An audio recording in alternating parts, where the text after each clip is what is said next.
পিরোজপুর এখন আর পিরোজপুর নেই। এখন পিরোজপুরে রয়েছে নানা জিনিসের সমাহার। এক কথায় বলতে পারেন রংধনুর 7 রঙের মতো। হ্যালো, আসসালামু আলাইকুম, ইটস মি সুইটি। কেমন আছেন সবাই? আশা করি সবাই ভালো আছেন। আমি আলহামদুলিল্লাহ আগের থেকে একটু সুস্থ আছি এখন। তো আমাদের যারা পিরোজপুরের আছেন তারা তো জানেন যে আগেরকার পিরোজপুরের চেয়ে এখনকার পিরোজপুরটা অনেকটা উন্নত।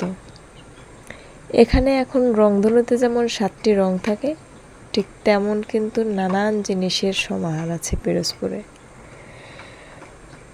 আমি যখন কিছুটা ছোট ছিলাম, মানে আমি যখন এইচএস বা এসএসসি দিছি, তখনই পিরোজপুরে এতটা উন্নত ছিল না। তখন আমরা ঘুরতে যাওয়ার স্থান বলতে বেশিরভাগই ওই শামীম ভিলা বা বলেশ্বর ব্রিজ অথবা একটা টাওয়ার আছে না, ডিসি পার্ক, ওখানে, এটাই ভাবতাম। কিন্তু আমাদের এখন ঘুরতে যাওয়ার কথা মনে হলেই সব থেকে আগে যেটা মনে হয় সেটা হলো গিয়ে বেকুটিয়া।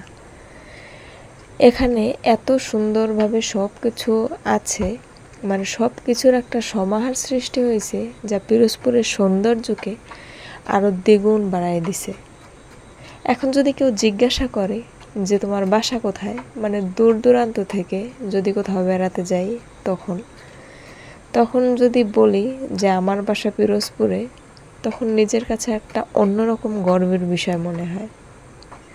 আমি জানি না আমাদের পিরোজপুরের কার কেমন মনে হয়, তবে আমার এমনটাই মনে হয়, কারণ আমাদের পিরোজপুরে এখন অনেক কিছুই দর্শনীয় আছে।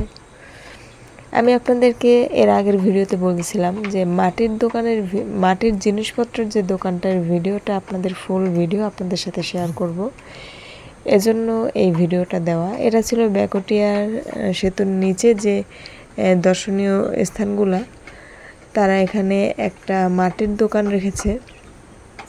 সরি, বারবার ভুল হয়ে যাচ্ছে।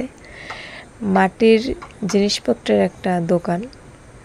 এখানে বিভিন্ন ধরনের কালেকশন আছে, মাটির প্লেট, মাটির গ্লাস, ফুলদানি, মাটির বিভিন্ন শোপিস, হারিয়ে যাওয়া আমাদের ঐতিহ্য হারিকেন। আমি জানি না বেসিক্যালি এগুলো জ্বালানো যায় কিনা, বাট দেখতে এত সুন্দর লাগতেছে। এগুলো কিন্তু সব ফুলদানি, মাটির ব্যাংক, বিভিন্নভাবে বিভিন্ন ডিজাইনের অনেক সুন্দর সুন্দর কালেকশন এখানে। তারপরে বিভিন্ন ধরনের শোপিস। এখানে আয়নাটা আমার অনেক বেশি পছন্দ ছিল। উপরের এগুলো ছিল ফুলদানি, তারপরে এখানে এগুলো ছিল শোপিস, আয়না, মানে অনেক সুন্দর সুন্দর জিনিস এখানের কালেকশনগুলো সত্যিই মনমুগ্ধকর। বাট যেহেতু এখানে দর্শনীয় স্থান, প্রাইস রেঞ্জটাও একটু অন্যরকম হবে, বাট অতটাও বেশি প্রাইস রেঞ্জ ছিল না। সব কিছু যদিও আমরা দাম জিজ্ঞাসা করি নাই, জাস্ট কিছু কিছু জিনিস আমাদের খুব বেশি পছন্দ হলেও ওইটার দাম জিজ্ঞাসা করেছিলাম। তো এখানে 2টা ঘোড়ার গাড়ি ছিল, যেটা আমরা আগে পূর্বে ছায়াছবির মাধ্যমে দেখতাম যে ঘোড়ার গাড়ি। আমি আসলে ছোটোবেলায় এগুলো দেখি নাই, বাট বাংলা ছায়াছবিতে আমি দেখেছি অনেক। তো এখানে ঘোড়ার গাড়ি ছিল, এখানে মাটি দিয়ে তৈরি ঝর্ণা ছিল, অনেক সুন্দর। আর এগুলো এক একটা প্রচুর ভারী ছিল, এজন্য আমি সব কিছু হাতে নিয়ে আমি দেখে মানে পরীক্ষা করতে চাচ্ছিলাম না, কারণ যদি একবার পুরো ভেঙে যায় ভাই, তাহলে আমার জরিমানা দিতে হইব, এরকম ছিল। তো এখানকার কালেকশনগুলো সত্যি অনেক সুন্দর সুন্দর সুন্দর কাপ ছিল। তারপরে সেট ছিল কাপ্রিসের একটা সেটের দাম জিজ্ঞাসা করছিলাম। ওখানে তারা একটা কাপ একটা পিস তারা খুব সম্ভবত 100 না 150 টাকার মতো চাইছিল, 150 টাকা খুব সম্ভবত চাইছিল।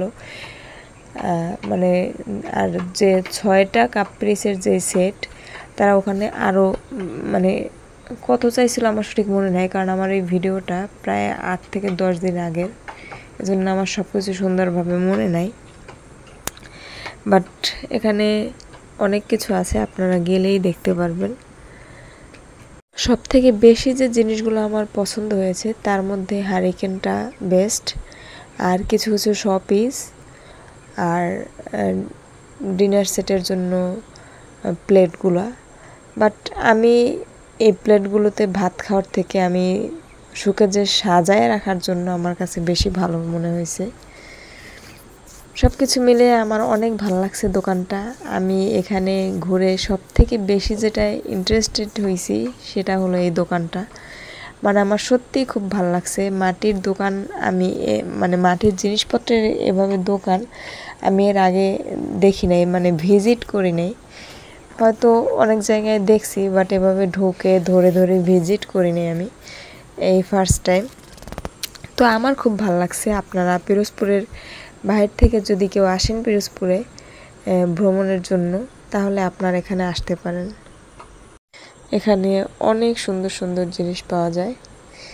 তো যাই হোক, আপনারা যদি কেউ এখানে গিয়ে থাকেন অবশ্যই কমেন্ট বক্সে জানাবেন।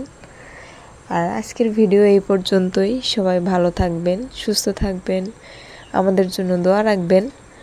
আল্লাহ হাফেজ।